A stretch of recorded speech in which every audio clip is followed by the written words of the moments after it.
What's up, guys, and welcome to another episode of Gamescript.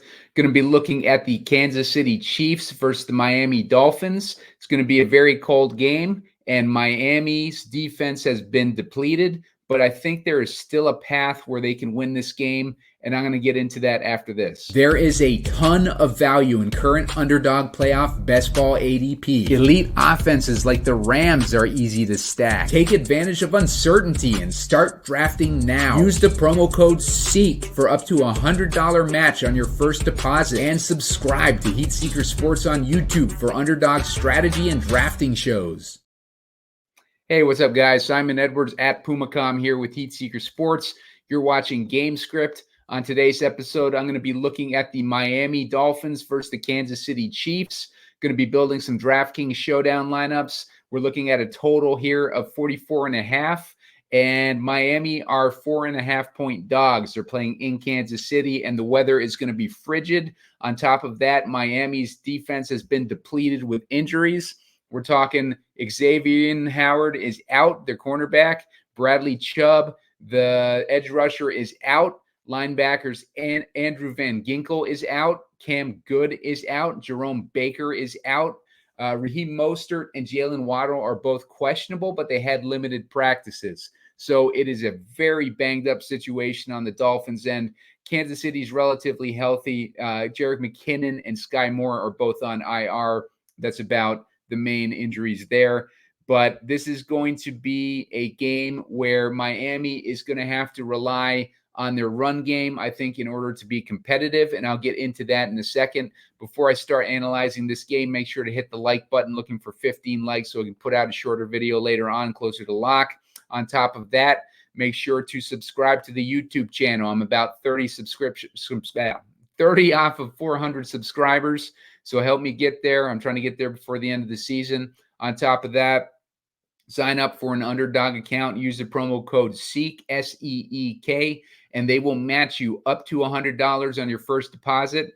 In addition to that, if you hit me up on Twitter after you sign up for an underdog account using SEEK, then I will hook you up with my playoff best ball rankings. And all you have to do is message me on Twitter. My DMs are open. I'm at Pumacom, so hit me up there. And let's get into this. Let's get into this game because we have a very interesting game. It is actually, I think, beneficial to Miami, this weather that they're going to be having. Like, historically, Miami has not played well in cold weather, but they're playing against a Chiefs team that has been horrible this year. Their offense has sucked. Travis Kelce is playing like an old man.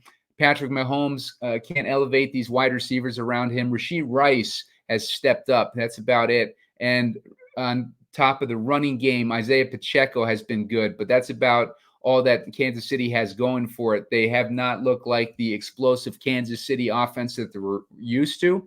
And Miami, on the other hand, Tua has led the league in passing yards this year. So he's been on fire, and his weapons are all going to be playing. It's a different situation from what we saw in the wild card round last year, where Miami limped into the playoffs with their backup quarterback, their third-string quarterback, actually, and they ended up losing in that wild card round, although they did put up, I think they put up a fight, if I remember right, against Buffalo. But this year is a different story. They play against Kansas City.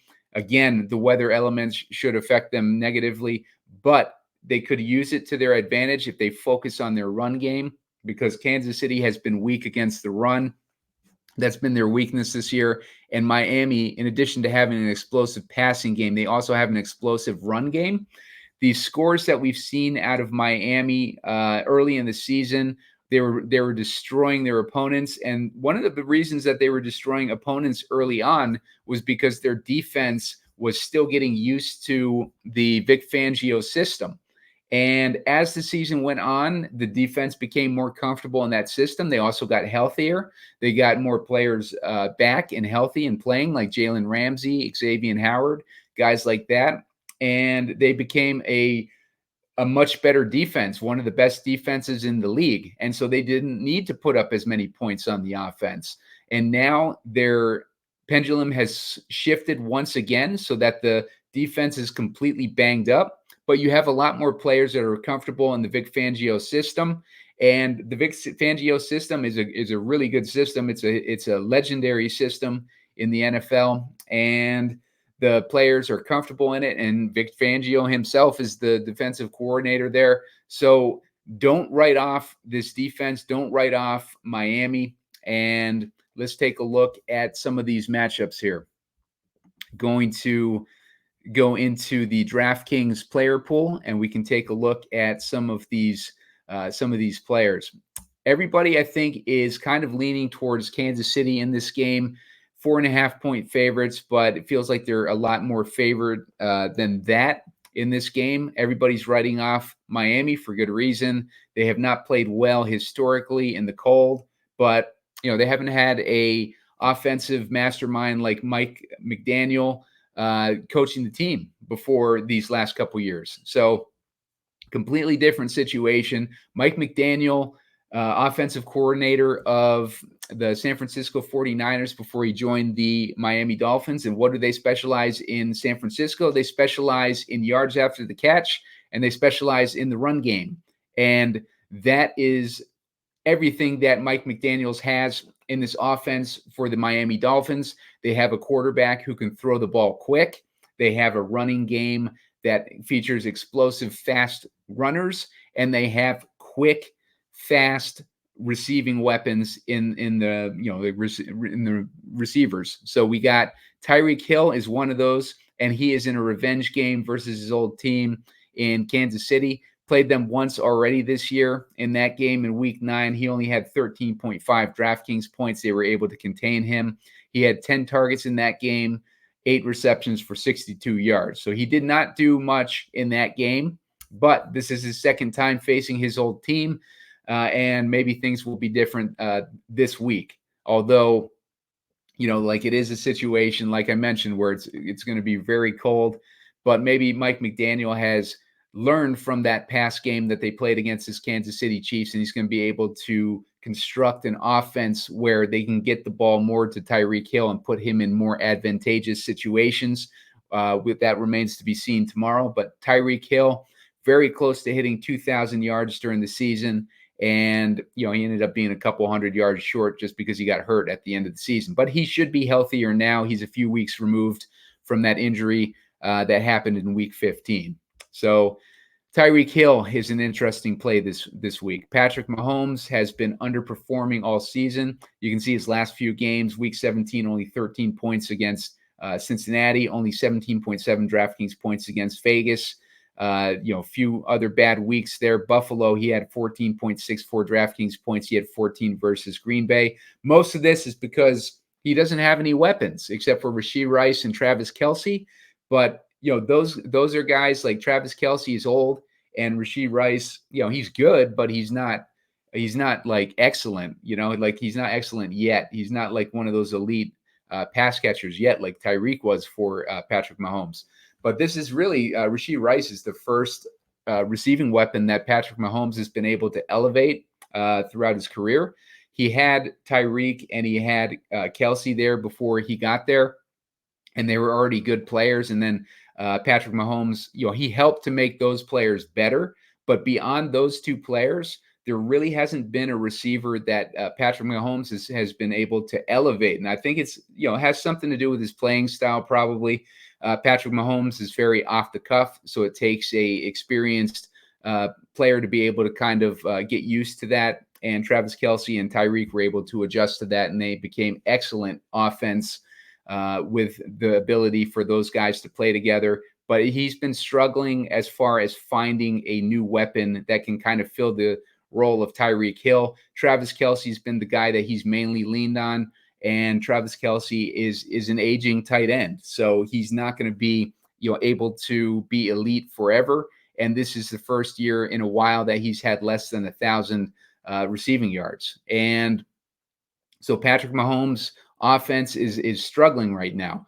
Rashee Rice, he may end up being an elite receiver right now, though he's a rookie, and he had a good season. I don't think he quite hit 1,000 yards, but he got close. He started coming around towards the end of the season. He started getting a lot more targets, 6 targets versus Cincinnati, 12 versus Las Vegas, 9 versus New England, and 10 versus Buffalo. He's been getting about 10 receptions or 10 targets a game for the past several weeks, since about week 13 or so.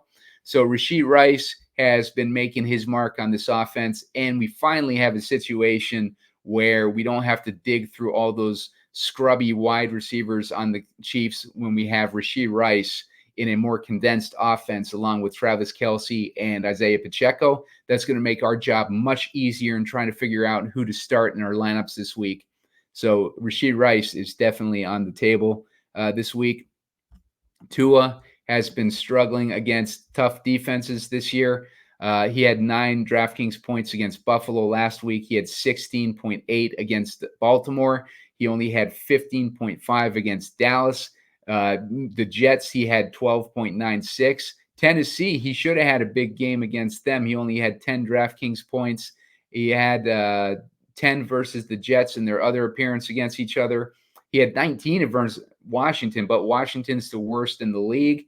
And then before that, he was going on a decent run versus Kansas City in their first appearance. He only had 12 DraftKings points against them. So Tua, while he's getting a lot of passing yards, he's not putting up a lot of DraftKings points, unfortunately. And Tua is in a rough matchup again this week, and he's playing in an element of cold that he's not used to. Not super high on Tua, although I do think that he'll be able to get the ball to Tyreke and Waddle. So I'm not off of those guys, but Tua I'm not super high on. Achane is a guy that I am high on. Achane is a guy that had 10 attempts for 56 yards last week against Buffalo. That's a tough run defense. 14 for 107 against Baltimore. Baltimore's a tough run defense. Him and Mostert have mainly been splitting carries, but that gives you an idea of what he's capable of. If you look at his earlier games early in the season, he got hurt for a while there, but in weeks 3, he had 54 DraftKings points. In week 4, he had 30 against Buffalo. He had 25 against the Giants. And then he had that 25-point game against Washington and the 26-point game against Baltimore. So plenty of upside for Devon Achane. And he is going to be a guy that they need to lean on with the elements that they're going to be dealing with in Kansas City. I would imagine that they'll be passing to him a lot, and I'll imagine that they'll be running him a lot. They're going to rely heavily on this rushing offense because I think that that's what they're going to need to do to beat Kansas City this week. That's where Kansas City's weakness is. Tua does not play well under pressure. Kansas City is good at generating pressure. They're going to turn to that running game, and they're going to turn to the short passing game. That quick release of Tua is going to come in play this week if their game plan is going to be successful. So keep that in mind when you're building your Miami wins game scripts this week. Along with that, Travis Kelce, as I mentioned, he is aging, and look at his past few weeks. This is not the Travis Kelce that we're used to. 5 DraftKings points against Cincinnati, 9 versus Las Vegas, 8 versus New England, 14 versus Buffalo. He's had just a bunch of down weeks. But the good thing with Kelce against Miami last game, he had 4 DraftKings points.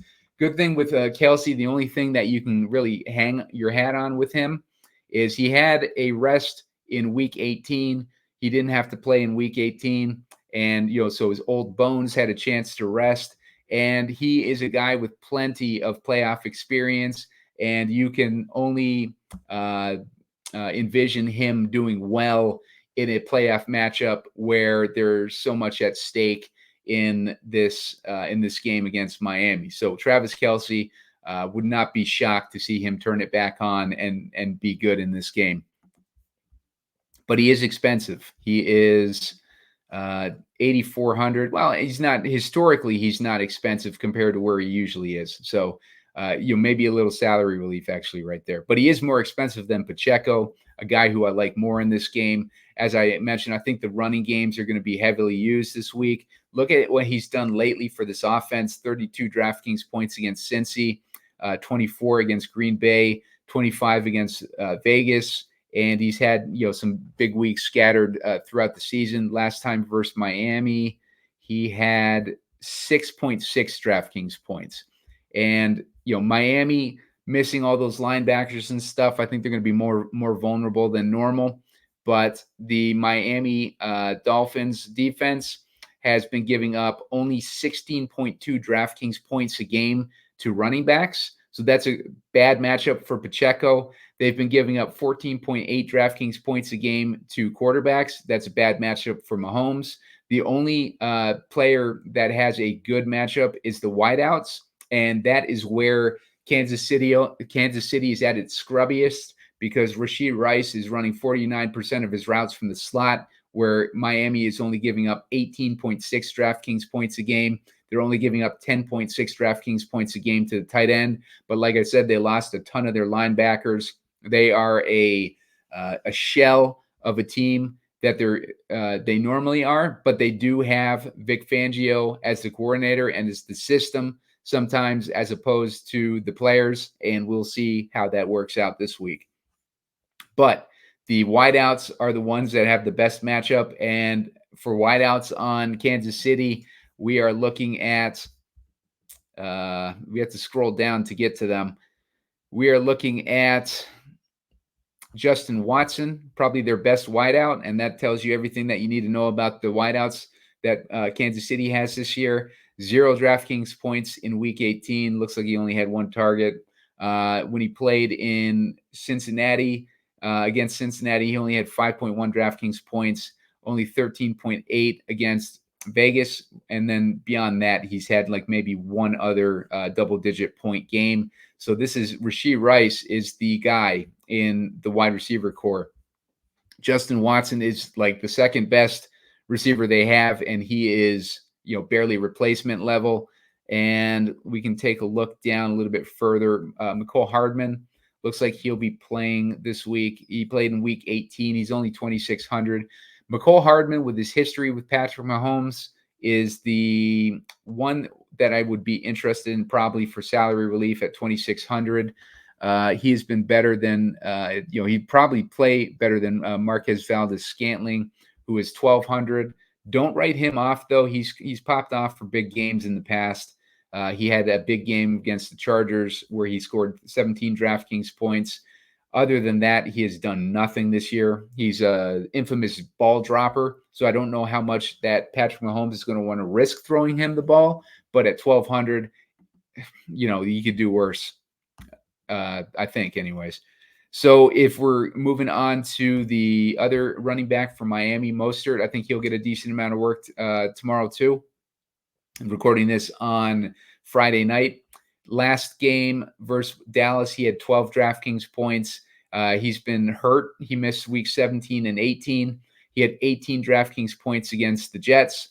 He had 23 versus Tennessee. He was on a tear. He was having a great season. I think he led the league in rushing touchdowns, or at least touchdowns. He had 1, 2, 3, 4, 5, 6, 7, 8, 9, 10, 11, 12, 13, 14, 15, 16, 17. He had like 18 rushing touchdowns on top of like several passing touchdowns too. So Raheem Mostert has been a touchdown machine this year, and don't be surprised to see him heavily involved. I wouldn't be surprised if the last couple of weeks were more rest related than anything, because Raheem Mostert is a guy that is fragile.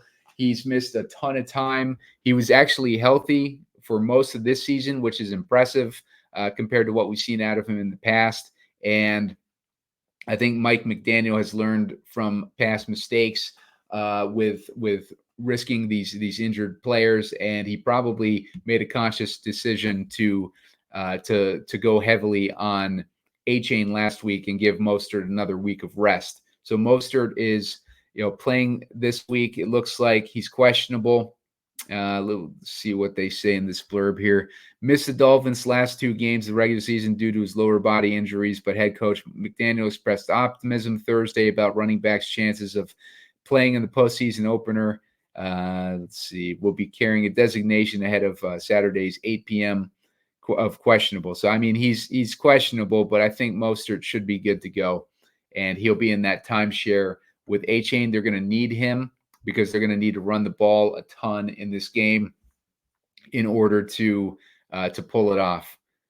So Pacheco, talked about him. We got Waddle too. Waddle's been hurt the last few weeks too. He's missed the last 2 games. Prior to that, he had 31 points against New York Jets, a tough defense. He had 22 against the Jets the last time we played the Jets. The last game versus Kansas City, he only had 8 DraftKings points. I think he got hurt or something in that game. So did not play, to his full potential in that game. But he's perfectly capable of the upside of putting up points. And Kansas City tends to be weaker against the secondary receivers as opposed to the number one receivers. So Tyreke should have a tougher time, and Waddle could be a guy that benefits from that. So Waddle is an interesting guy, especially at 7,400 this week. And he is 3 weeks removed from his high ankle sprain. So very similar to Tyreke. Tyreke played through it for the most part, but Waddle took those 2 weeks off. So Waddle's ankle should be in pretty good shape heading into this game, although high ankle sprains are really tough for players to come back from. Butker, I don't know. The wind situation is going to be interesting. Let's check out the weather report real quick. I'm going to take a look and see what Kevin Roth over at RotoGrinders is rating this game as. That's a good resource if you're trying to find out, what the weather situations are for these games. According to Kevin Roth over at RotoGrinders, absolutely frigid. He's got this rated as orange, which is not quite red, but it's still not good. Actual temperature should be around 0 degrees at kickoff, if not below 0, and dropping well below 0 as the game goes on. 10 to 15 mile per hour wind with gusts around 25 miles per hour, but feels like temperature around 20 to 30 degrees below 0. Temperatures generally isn't a big concern to the game, but extreme cold is impactful, especially when adding in some wind to go along with it. And this is the definition of extreme cold.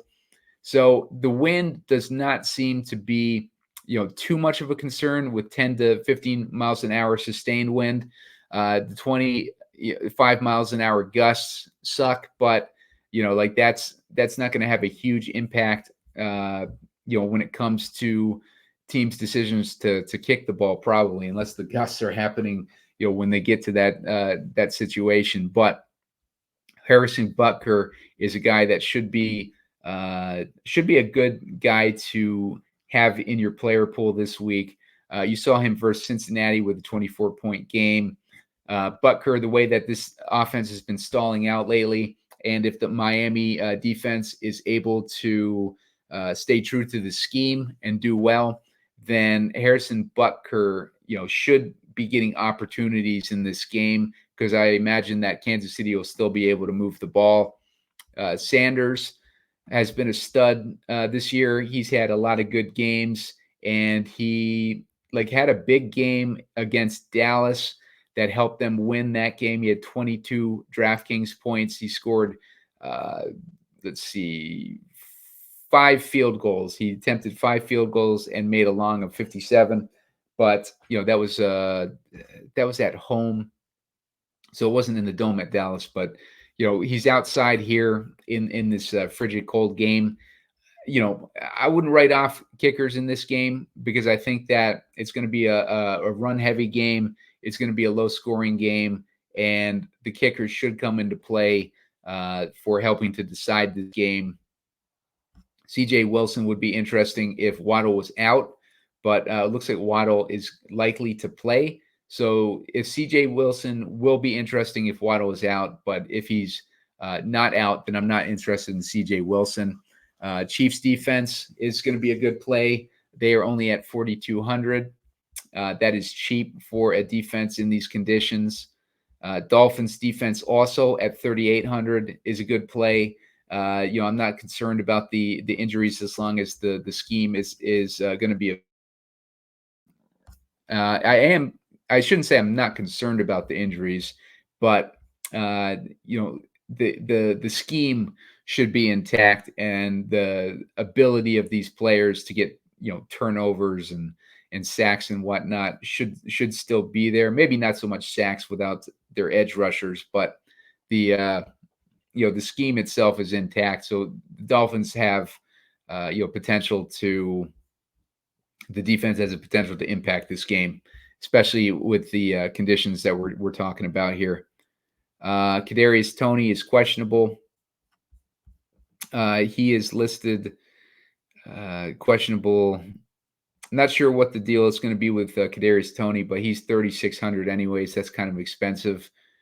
Went over some of these other guys. I'm not really interested in really anything below the Dolphins defense because these guys are all crapshoots. Toney, Smythe, Berrios, Wilson. Let's see, Jeff Wilson. If Mostert is out, then Jeff Wilson is interesting. Let's put it that way. And he's 2,800, but we need Mostert to be out for Jeff Wilson to be interesting. Hardman, maybe Hardman would be the one guy. Not really interested in Edwards-Helaire because Pacheco's been taking a huge portion of that offense. Darrington Evans, not interested there. Let's see. That's about it that I'm seeing down here that I think would be, worth playing. We can look a little bit harder if we run into a situation where it's difficult to build our lineup. But for the time being, the only guys that I see interesting are Hardman and Valdez-Scantling. Valdez-Scantling is 1,200. Hardman is 2,600. Other than that, like Miami's offense is pretty condensed. Kansas City's offense is becoming pretty condensed like it used to be. So things are becoming easier to read with both of these offenses. I think for the sake of argument, we want Achane or we want Pacheco as our captain option. I'm guessing that Pacheco will probably be the highest owned captain option in this game. I don't have any ownership numbers yet that I see. Let me double check. As far as captain ownership, let's check and see what the captain ownership is. I see Pacheco at 11%, but I'm not really buying that. I see Tyreke Hill as the highest owned. I can buy that, but let's see what he's at flex just to kind of get a comparison here. Tyreke is 39% in the flex and 18% in the captain from the projections that I'm seeing. Not entirely confident in that, but I see Pacheco at 11%. If he's at 11%, then that's a pretty good one. That's almost a full send along with Devin Achane. I see Achane at 8%. I don't know if I believe that either, but my captain interest would be in the running game for this game.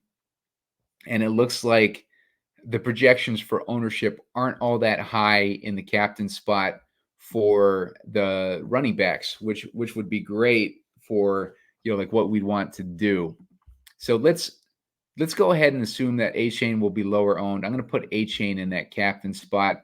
Let's do a Miami wins build first, just to get that out there, since I want to go with Achane to begin with the captain spot.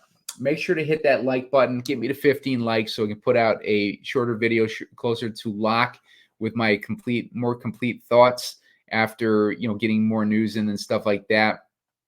Make sure to hit subscribe on the YouTube channel. Get me up to 400 subscribers. We're almost there. And sign up for an underdog account. Use the promo code SEEK. These playoff best ball drafts are fun as hell, and there's still time to get in them. There are $5 contests around now. Underdog will match you up to $100 on your first deposit for a new account. On top of that, if you use the promo code SEEK and reach out to me on Twitter at Pumacom, send me a DM, let me know that you did that, and I will send you my rankings. Let's get Tyreke in there if this is going to be a Miami build. I don't need to worry about Tua. I'm not excited about Tua. Mostert, let's get him in there because I want to have as many running backs as I can. Let's get Pacheco in there as our run back. I already know that we're going to want him in there. Let's go with, let's see. So we're already at the point where we might need to go cheap. So let's get MVS in there for the sake of argument. That's going to leave us with 5,600. If we did that, we'd have the kickers available to us in a close game. I can see this lineup panning out, because if Valdez-Scantling, if they're going to be a low volume passing game this week, all it would take is for Valdes-Scantling to catch a couple and get, maybe 2 receptions for 70 yards. Maybe we get lucky and he scores a touchdown. But if he scores 9 DraftKings points at $1,200, then that's going to be pretty good for what we're trying to do here. And that would give us the ability to get Achane and the captain, Tyreke Hill, Mostert, and Pacheco all in there and leave us with 5,600 in a close game. You can take your pick on who you want for a kicker. This game could go Miami's way. This game could go Kansas City's way. If you think it goes Miami's way, put Sanders in there. If you think it goes Butker's way, Kansas City's way, put Butker in there. But that's kind of a situation there. You could also put either of the defenses in there too. Like, this is a really good spot. I think you can swap out even Achane and put in Pacheco. Let's see where that gets us. If we wanted to put in Pacheco at that captain spot, add in Achane, that leaves us at 6,200. Doesn't really leave us in much of a different situation. So you can swap out those captains if you want to try to switch it up a little bit if you want to do rotations and stuff like that. Let's go ahead and build a Pacheco-based lineup. Let's go with Pacheco and the captain. Let's say that maybe Mahomes is putting up some points. Let's get Tyreke in there. Let's get Mahomes. Oops. Let's get Mahomes in there. And let's get Achane in there. That leaves us with 4,200. If we wanted to go with MVS again for that salary relief, leaves us with 3K. That leaves us with Berrios, Jeff Wilson, and guys like that. Maybe Jeff Wilson would be interesting if we are in the situation with what's-his-face, Mostert out. But, Mahomes, maybe we don't need Mahomes in there. Maybe we put Kelce in there instead. Kelce or Rice. Let's get Rice in there. That's going to leave us with 4,600. That leaves us with the Chiefs defense. Justin Watson, if you believe in the Chiefs passing game. You got Richie James Jr., you got the Dolphins D. So you do have options there.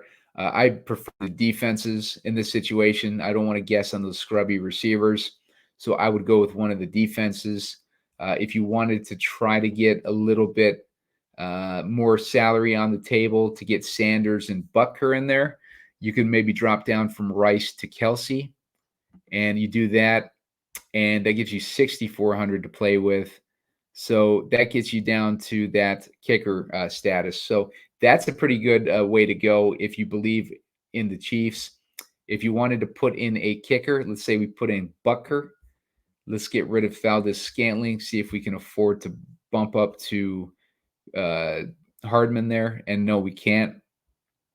So, yeah, no, I guess we're pretty much stuck with Valdes-Scantling in that range as the best option.